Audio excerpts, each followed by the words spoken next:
Hello, good morning everyone. Good afternoon everyone and good evening everyone. Guys, paminaw mo sa explanation ni Madam Vlogger, Ma'am. Kasi dito po ako kumuha ng bahay, house in lot sa Pagsinag Place S. Ito pa ipipli ko lang to kasi di po ko marunong mag-edit. Kalagot ay. O yan, nandyan picture ang ate ko. Pamina mo. Location natin, pang-apat lang po ito from the main entrance. Yan po mga may yellow kasi ate. Ayan, pamina mo ha. Ayun, wala na taon. Namatay na. Namatay na. Namatay na. O yan, butlang. Kaning ni-screw ko na Rosa Bukang. Ni Rosa Richie. Sama ko rin. Yes, kami. Maganda pa ang location natin. Ayan o, kinuha ko. From the main entrance. Yan po mga may yellow kasi taken na yun. Ito po, main entrance. Bilang ka 1, 2, 3, 4. Andito tayo. Kami na mo. Malapit lang. Sa mga explanation ni Madam Vlogger. Ito yung main road. Main road, 1, 2, 3, 4. Ayan na po ang available. Ganyan po ang laki ng mapa. So, nasa bungad pa tayo. Ito po yun. Yan po, ulat 30-34. Yan po yan. Yan. Yan yung pang-apat. Ganyan po ang location natin. Yung mga wala pang highlight, yan po ang mga available. Sunrise po yan. Basta pang-apat tayo na bloke, malapit po yan sa gate. Nakita nyo naman po, napakalaki po ng mapa ni Pagsinag Place East. Pero nasa bandang bungad pa tayo. Bilang ka 1, 2, 3, yung pang-apat sa atin na ganyan siya kalapit. Tinan nyo, 1, 2, 3, sa atin na yun. Ganun po kaganda.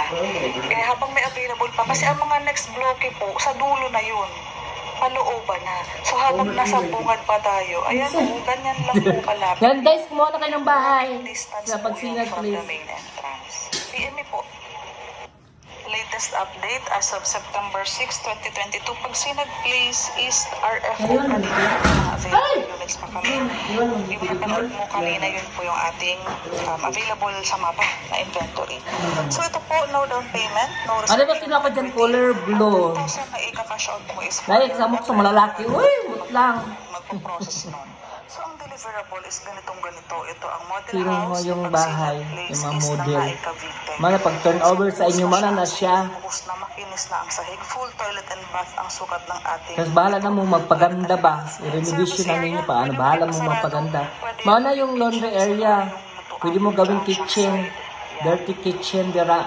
Yun ang magiging kitchen area mo. Ito binabasa Bitaw, nito mabitaw. pag ginagawa nilang dining table. Nindot, tira, nindot kayo. So, living area itong side na to. Ang ating hagdanan, 2 steps. Siya ng explanation kay Tapay explanation ay. Kaya wala man ko dila sa Pilipinas. Ganito ang deliverable. Si Madam Vlogger, Ma'am, ang mag-explanation kung paano kumuha ng bahay. Heat insulator yan. Kisame ready na yan. As in, salpak na lang ng kisame. And metal Yung cellphone lang natin nagamit. Tanawang picture ako dila. Tanawang mga picture. for 2 bedrooms, ayan, pwede siya Ipakuha ako manghod ako dila na ano ba. walang down payment. Ang sahod mo dito, pwedeng 19,000 makaka-acquire ka ng sarili mong bahay. Kumbaga, hindi ka na mauupa. Kasi ito, rent to own. Loan sa pag-ibig ito. Regular employee. Paminaw nyo. Paminaw gid mo. Mga OFW sila pangupahan og balay. Pagkuha mo balay. Yung pangupa. Nabi pinagsanuro. Pangtabot. Lang, abos lang. Isa to sa pinakamura namin ina-offer sa ngayon, 36 square meters ang lote. Yung house area is 36 square meters din. Ganyan siya. Pwede itong tirahan, pwede nang lipatan kapag ma-approve ka ni Pag-ibig, yung housing loan mo, turnover na. Dahil wala kaming down payment, ang ginagawa is construct, process ng loan, pag-approve ka na, turnover na. Nindot kayo, no? Yung harapan mo, Wala ka na magwa. Hindi ka na magwa og DP dai. Hindi ka na mahulog og DP na 2 years. pwede mo siyang gawin. Sila ma-turnover na din sila after ano, pag ma-approve ka sa Pag-ibig. Sa Pagsinag Place, sa construction expansion, the moment makuha mong susi, pwede mo lang ipasarado yung harapan. Pwede maging tindahan, or pwede maging living room or sala. Madami na kaming natuloy. Ayan o ako. Nauna gid ko picture dai. Nauna gid ang picture ako maguwang. Ay! Empleyado, 19,000 ang basic salary, or kung bumaba man, pakita mo sa akin ang payslip mo. Takpan mo lang yung pangalan. Tapos para ma-qualify Ayan sila yung natin. kumuha. Kung hindi, yung asawa mo kayong dalawa, pwede mag-combine. Basta ganito lang ako. Wala man ko asawa, single man ko. Reserve at 3 ping.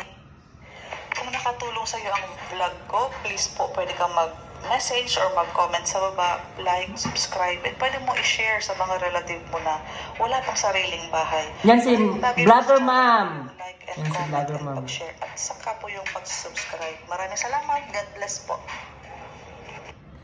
Thank you for watching the explanation of Madam Vlogger.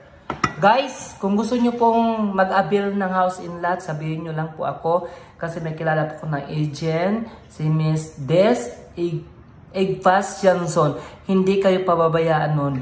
Asikasuhin kayo ng maigi. I-remind kayo kung ano dapat kukunin yung requirements. Unang-una sa lahat, unahin nyo muna yung SPE for housing loan. After noon, ISAB. After ng ISAB, barangay clearance, proof of billing Meralco, ID, valid ID, tapos company ID, may pirma siyang 3. Tapos, kumuha din po ako sa consulate ng POAE na kailangan po nila sa document, tapos sa certificate of employment or salary employment, tapos ang dami na kailangan. Basta PM nyo lang po ako, and God bless you, and good night everyone.